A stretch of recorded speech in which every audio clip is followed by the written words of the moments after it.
Hi, this is Doug Johnston with today's Bible Moment. Here living in Seattle, I'm very excited for the Seahawk fans because they finally get a Super Bowl winner. Hooray, good for them. Because, I like football, but when I live in an area, I generally follow the baseball teams more. And I have to admit, my family goes to the Mariners, and we watch the Mariners, and lately, well, things just seem to not work out as well as one would like. As a matter of fact, about 2 years ago, April 12th, 2012, the White Sox's pitcher Philip Humber pitched a perfect game against the Seattle Mariners in Seattle. He retired 27 batters in a row. No walks, no hits. That's only happened to 18 other pitchers in Major League Baseball's 108-year-old history. Ironically, however, in November of that very same year, 2012, the White Sox released him from their roster. An article about him in Sports Illustrated later zeroed in on Philip Humber's deadly character flaw: perfectionism. The article's subtitle read, "For one magical April afternoon, Philip Humber was flawless." But that random smile from the pitching gods came with a heavy burden: the pressure to live up to a standard no one can meet. In that same article, there were words going on: the biggest problem with Humber wasn't his talent.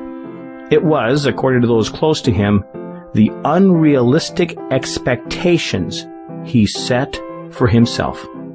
He's a perfectionist, says Robert Ellis, a former major leaguer that was a mentor to him. It seemed that every time Humber took the mound, he tried to be the pitcher he was in Seattle. But competence seemed unattainable, much less perfection. The article concluded with a ray of hope, saying, Philip Humber doesn't know what will come next in his baseball story. This he knows: he's done chasing perfection. One thing that's true about you and I as people is we're imperfect. And we look at that, and most of the time we just, blow that off. We're going to make 9 out of 10, but it's that 10th. But in life, there are only a few areas where perfection is important. And God expects us to be people who look at ourselves and see that we're not only imperfect, but before Him, we're even guilty. That can be some strong medicine to swallow, and that can be something that, to our own minds, to our prideful hearts, can cause us to stumble. But yet, the Bible tells us that before we receive God riches, we have to realize that our bank account is empty. Paul is making that case in the book of Romans, where he writes for us in what we see as Romans chapter 3, "What advantage then has the Jew, or what profit is there of circumcision? Much every way, chiefly because to them were committed the oracles of God." In other words, they had God's truth, and they should have been able to look at it and recognize that they were imperfect, and even the sacrifices that they were making under the law couldn't take care of their guilt. The Bible there goes on in Romans chapter 3, verse 4, "If our unrighteousness demonstrates the righteousness of God, what shall I say then?" And then going on in Romans chapter 3, verse 9, what about us? What about people who are free from certain laws or certain obligations? Does that mean that we're better than they are? And the Bible answers that very question saying, what then? Are we better than they? Not at all. And the Bible goes on to end that verse saying that we're all under sin. And you very likely have heard these verses from the Bible sometime in your life. As it is written, "There is none righteous, no, not one. There is none who understands. There is none who seeks after God."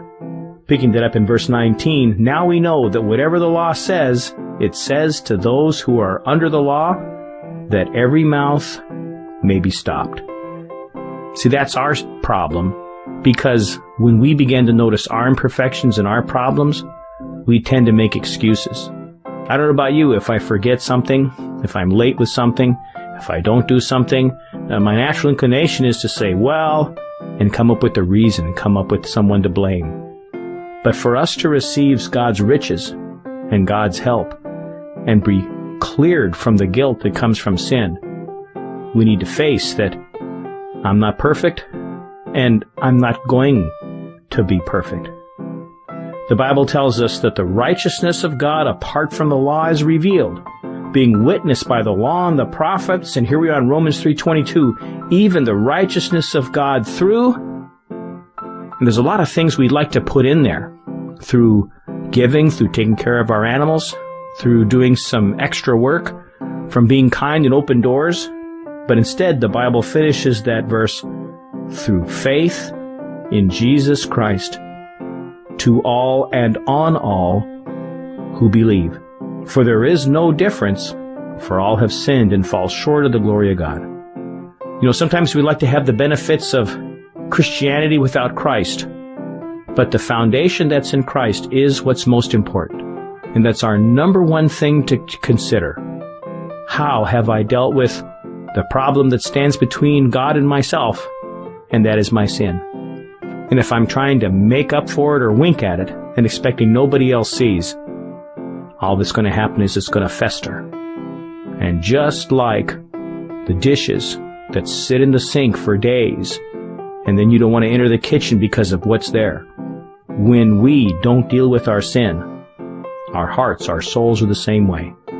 It's only through faith in Christ and what He's done for us that we can be free from our sin.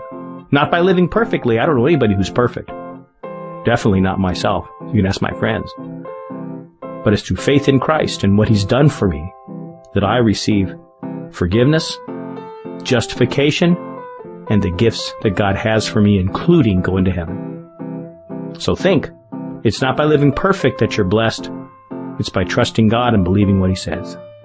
Thanks for today's Bible Moment. Have a great rest of the day.